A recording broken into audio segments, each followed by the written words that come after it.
Hello, fellow GOV 635 students. I'm Renata Nixon, and I'm recording the Week 5 question response. So this was a multiple question response. So I went ahead and broke it down into 3 sections to make it easier to reply. The first question, based upon the description of the modern rhetorical presidency offered by Tillis, what is your assessment of former President Barack Obama? Tillis contends in the rhetorical presidency that Woodrow Wilson added a second constitution to the presidency. Under the original constitution, modern presidents still face institutional constraints which extend from governmental norms to the presidential behavior. The framers' design and Republican culture remain as American political culture, even though the president has usurped some aspects of the original constitution that pertain to the legislature. For example, declaring war power as enumerated in Article 2, Section A, and articulated by Hamilton in the Federalist Papers 69.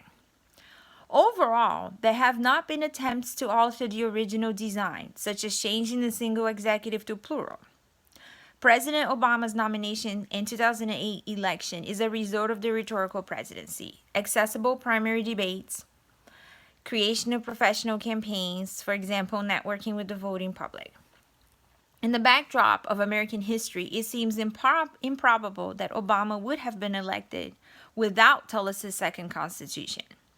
When Barack Obama became president of the United States, he held out the promise of a new beginning. As a master of political rhetoric, he had spoken of a new start following the dismal years of the Bush administration.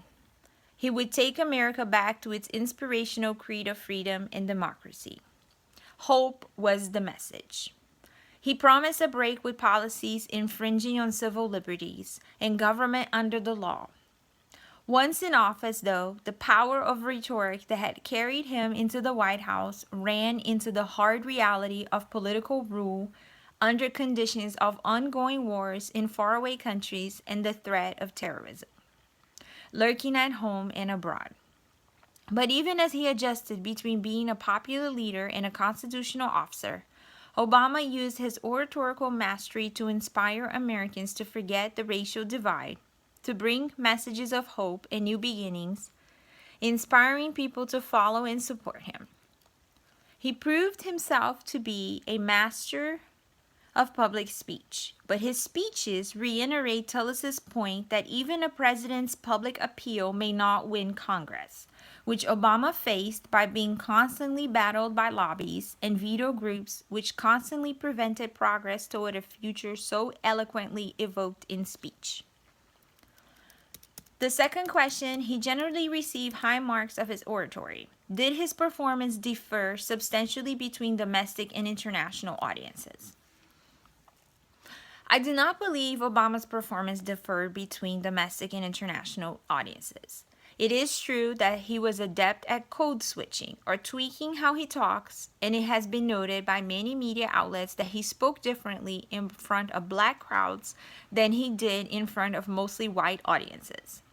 He certainly had his own way of talking, but I don't believe he differentiated between domestic and international audiences.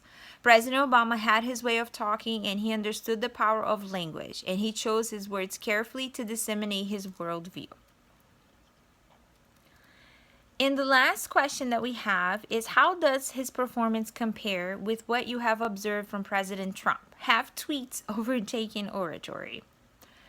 President Trump's rhetoric cannot be compared to Obama's. President Donald Trump does not sound like a traditionally impressive orator.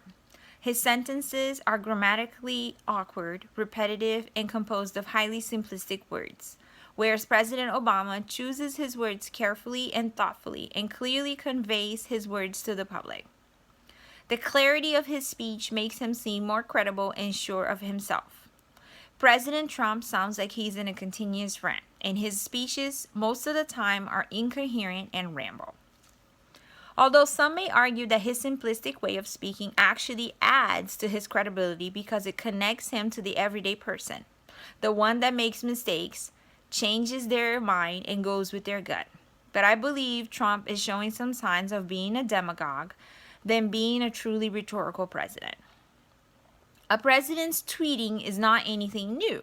President Obama tweeted from his @POTUS handle, but the exception is that President Obama did not air his every thought on Twitter or go as far as divulge sensitive White House information via Twitter. Trump tweets have truly overtaken oratory. However, even via Twitter, his speech is simplistic, angry, and incoherent at times. He goes as far as to insult people on his Twitter, calling them clowns, dummy, phony, dopey, truly weird, pathetic, or low-class slob, and even going as far as calling career's leader a madman. Trump's tweeting is replacing the practice of carefully crafted press conferences. He isn't looking at the past and saying he has to conform. And if Tullis was writing the rhetorical presidency today, he would most likely classify President Trump as a demagogue who is writing the third Constitution. Thank you, and I'll see you guys in the next video.